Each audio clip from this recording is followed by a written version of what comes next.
Seem the same as always, and being you, hate every minute of it.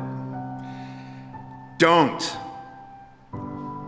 Learn to say fuck you to the world every once in a while. You have every right to. Just stop thinking, worrying, looking over your shoulder, wondering, doubting, fearing, hurting, hoping for some easy way out, struggling, grasping, confusing, itching, scratching, mumbling, bumbling, grumbling, humbling, stumbling, numbling, rambling, gambling, tumbling, scumbling, scrambling, hitching, hatching, bitching, moaning, groaning, honing, boning, horse shitting, hair splitting, nitpicking, piss trickling, nose sticking, ass gouging, eyeball poking, finger pointing, alleyway sneaking, long waiting, small stepping, evil eyeing, back scratching, searching, perching, besmirching, grinding away at yourself. Stop it and just do. But I tell you, there are some times in life where you fall down and you feel like you don't have the strength to get back up.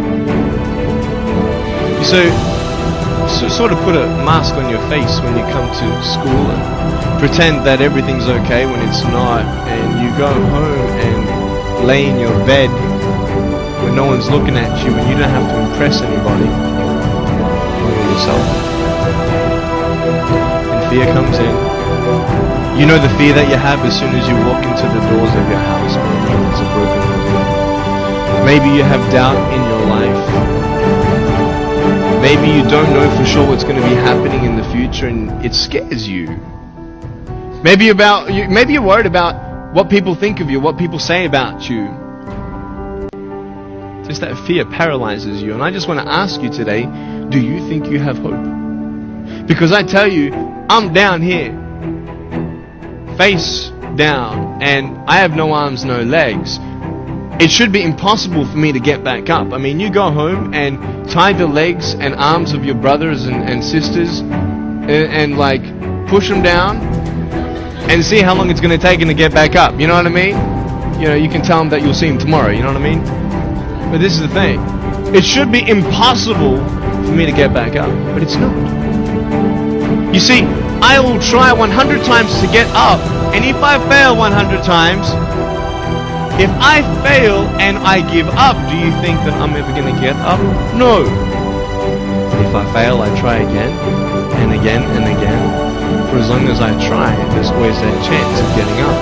Does that make sense? And it's not the end until you've given up. And just the fact that you're here should persuade you that you have another chance to get back up. There's still hope.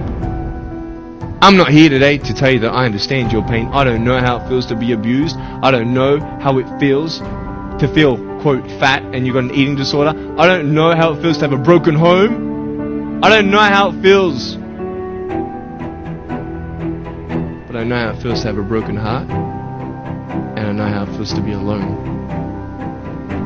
And I want you to know that I found my strength in Jesus Christ, and you're going to find your strength in whatever you find it in. But I just want you to know that it's not the end.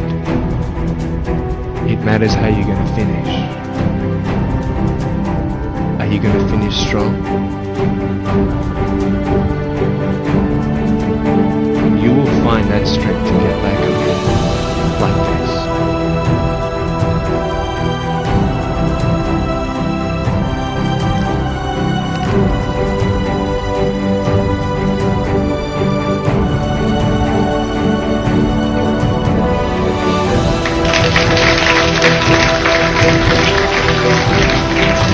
I'll leave you with 3 quick pieces of advice. First, don't be afraid.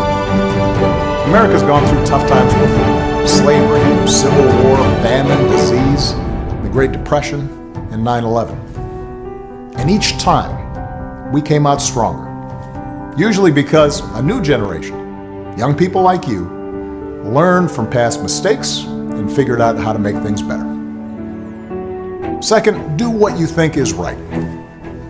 Doing what feels good, what's convenient, what's easy, that's how little kids think. Unfortunately, a lot of so-called grown-ups, including some with fancy titles and important jobs, still think that way, which is why things are so screwed up.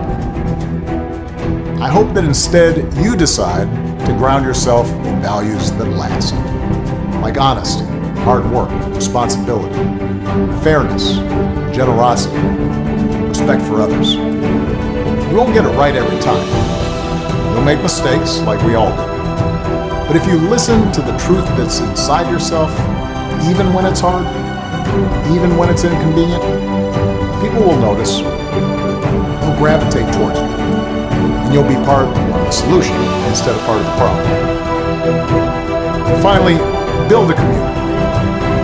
No one does big things by themselves. Right now, when people are scared, it's easy to be cynical and say, let me just look out for myself, or my family, or people who look or think or pray like me.